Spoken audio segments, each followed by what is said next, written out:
Hey you guys, it's me, Brittany here with my 40 weeks pregnant update slash labor and delivery story. So 40 weeks brought us our baby girl. So I'm gonna go ahead and share the story with y'all. I have notes, so I'll kind of be looking down. Okay, so just to backtrack, the week before the Monday, March 5th, that's when I had my last prenatal visit. And as I shared in the video, I was 50% in face and I hadn't dilated yet.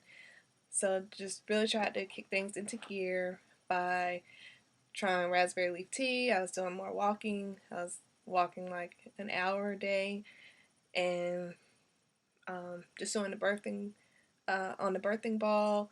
Um, Prenatal yoga had got canceled that week, so I didn't get to go to yoga. But I just really kept myself active. I didn't really notice any difference with the raspberry leaf tea. But I had read different benefits as far as how it tones your uterus or whatever. So, and they said that could be helpful during delivery. But in my case, I didn't really start contractions, so I probably only tried it like that Monday through Wednesday. And I even tried the eggplant parmesan. I got some from Olive Garden, but that didn't really do anything. But it was really good. And so by Saturday, the 10th, that's when I was having lots and lots of Braxton Hicks. That day I was running lots of errands and just out shopping, picking up last minute things for the house. But at that point, they weren't painful and they weren't regular. I was just having a lot of them. So Sunday, March 11th, around 6 a.m., that's when I started noticing a pattern with the contractions, and they were stronger, but at that point it was bearable. So they just felt like a mild menstrual cramp. So initially I wasn't sure like if I wanted to go to church because I didn't know how close they were going to get, because at that point they were like 10-15 minutes apart, and it pretty much stayed that way. And I decided I wanted to be active and didn't want to just be sitting in the house.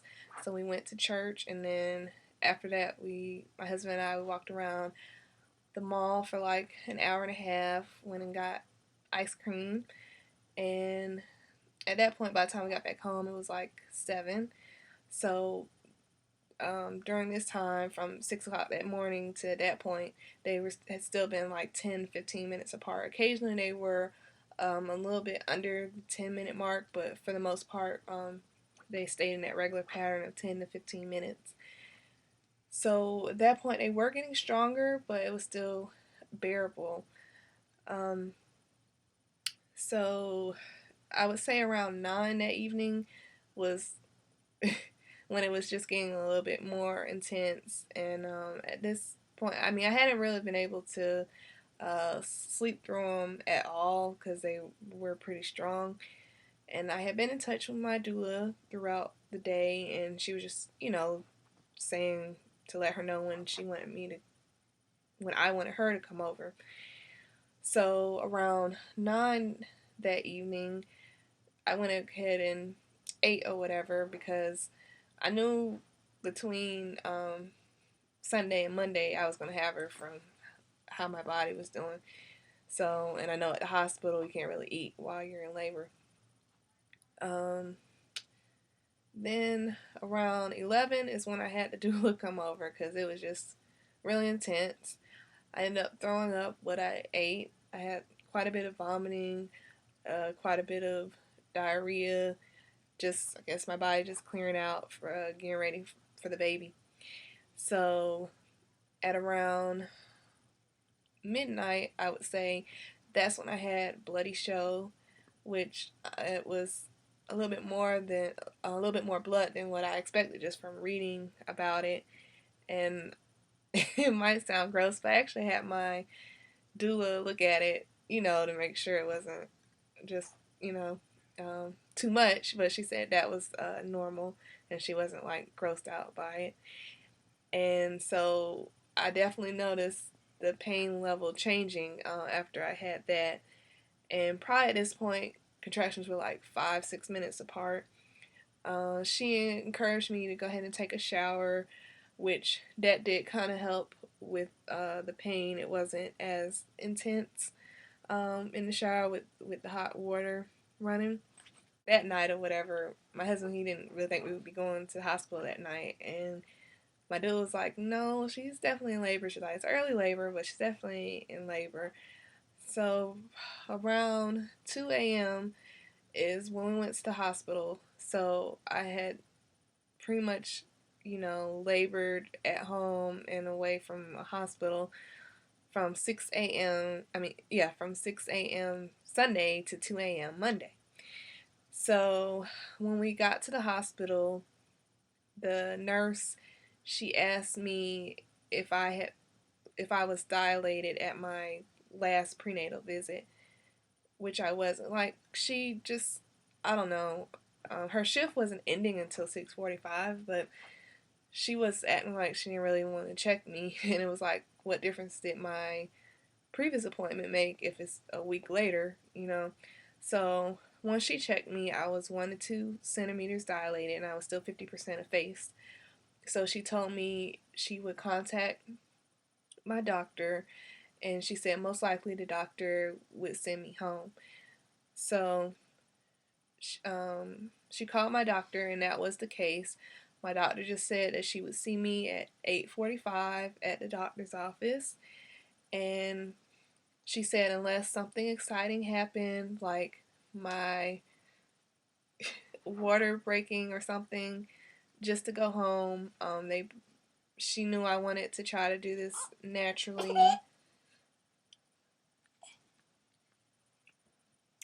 She knew I wanted to try to do this naturally, and then the hospital staff was aware of that as well. So the nurse was just like, the best thing is just to try to go home and be comfortable at home.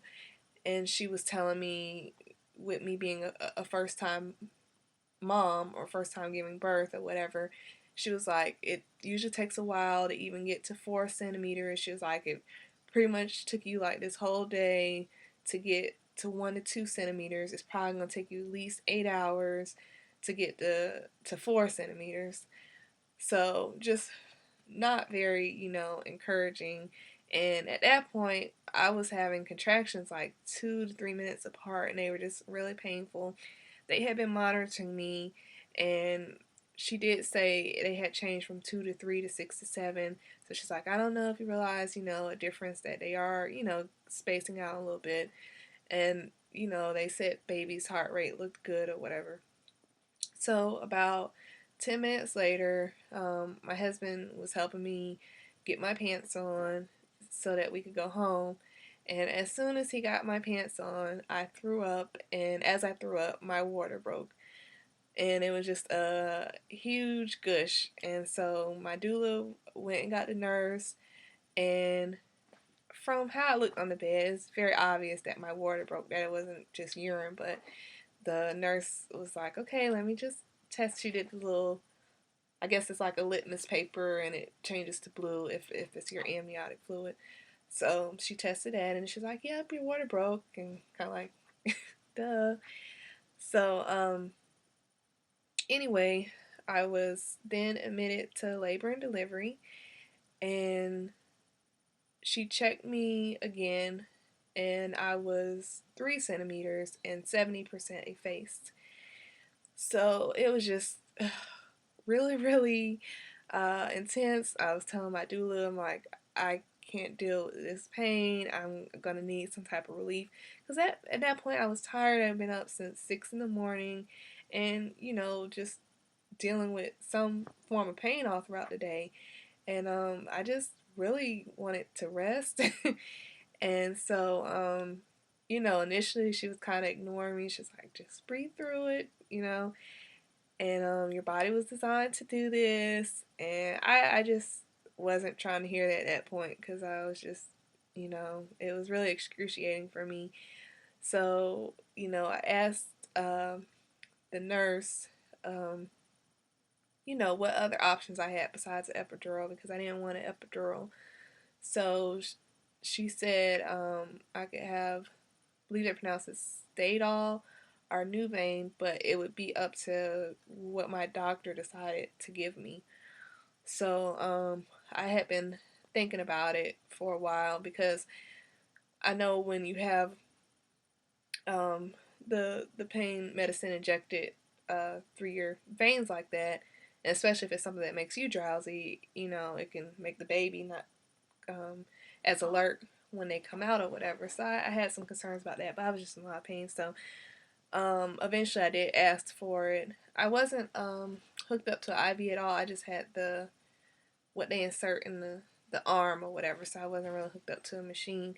So I let the nurse know that I did want something, so the doctor approved for me to have Nubain. And now, after I have looked it up after the fact, um, I do see that it has um, the smallest like effect on the baby.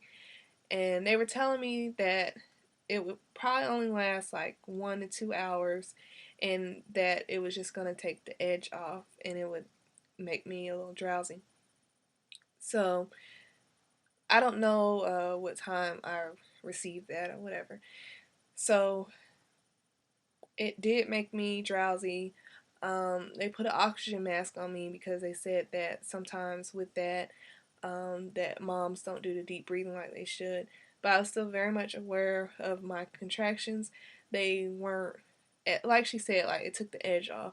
So I was still, while I was kind of awake, I was still, breathing through it. So just all of a sudden, like I just wake up kind of like in a panic because I just feel like so much pressure in my vagina, and I didn't really know what I was feeling because that apparently like your amniotic fluid, it continues to leak through each contraction. So they just kind of had like a towel down there. So I didn't know if the towel was irritating me. I didn't know what was going on.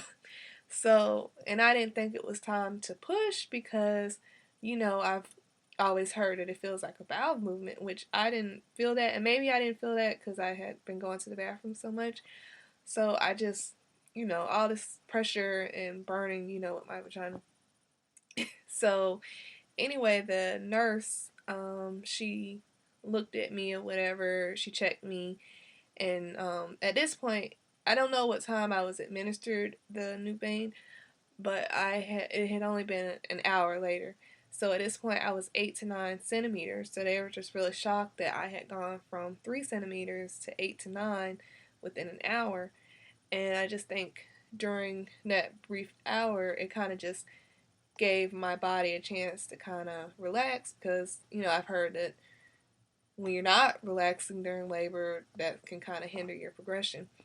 So my doula, she's all like, "Did you hear what they said? That you're 8 to 9, you're fully effaced." And I was just during that time when she was asking me, I was having like a contraction, and they were already like strong again, and I'm just like hold on, like wasn't really like trying to talk. Well, I really couldn't talk through the contractions.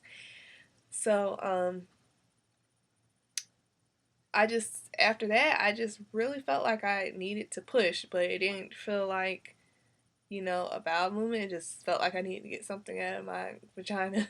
So they were trying to get in touch with my doctor, but at this point, I didn't know that I was crowning, and um, I noticed they're kind of prepping things or whatever, and I'm just like, I need to push, I need to push. So I see my doctor come in, and she got all scrubbed up or whatever, and they told I didn't even get all the way to 10. They told me I could go ahead and push, and she was like, usually women who don't have a epidural or anything, they know when they need to push. So they told me to go ahead and push with the next contraction because I was feeling like I needed to push even before like the contraction because I just like I said felt like I needed to get this out. So sorry. So I went ahead and pushed with the next contraction, and part of her head came out, and oh my goodness, that ring of fire is no joke. Like it's really like a big, burning sensation. And at that point, I didn't even want to push anymore because it just hurt so bad. So they're like, come on, you gotta push the rest of her head out. So with the next push, I was able to get the rest of her head out. And they're like, come on, you know, when you get the shoulders out. So with the third push, her shoulders were out, and she just came on out. So they were just really shocked with how quickly everything progressed. And even though I had a long, you know, early labor, pretty much like 20 hours between active labor, you know, it was a matter of like 4 hours. I got to the hospital a little bit after 2, and I had her at 6:52 a.m.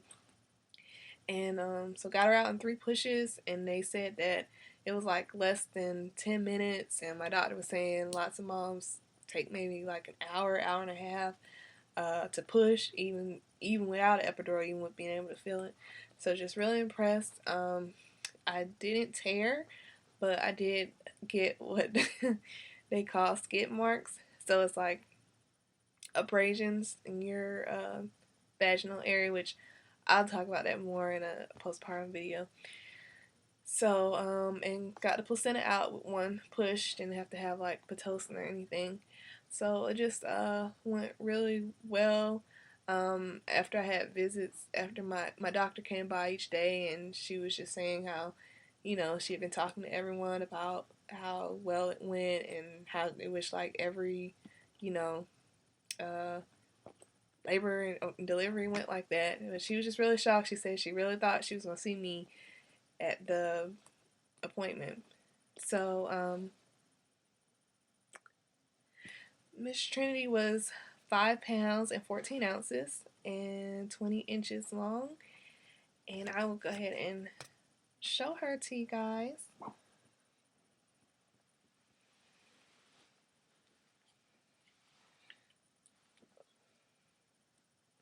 So, oh, she's sleeping. Oh,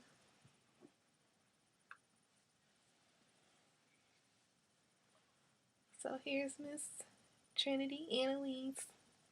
She's really tiny, and all we keep hearing is, "Oh my gosh, she has so much hair, all that hair." So she did come out like with a head full of hair. Um, so that's pretty much my story, and then I'll be doing the 1 week postpartum video. I meant to say that she came exactly on my due date. So, thank you guys for watching, and we'll see you soon.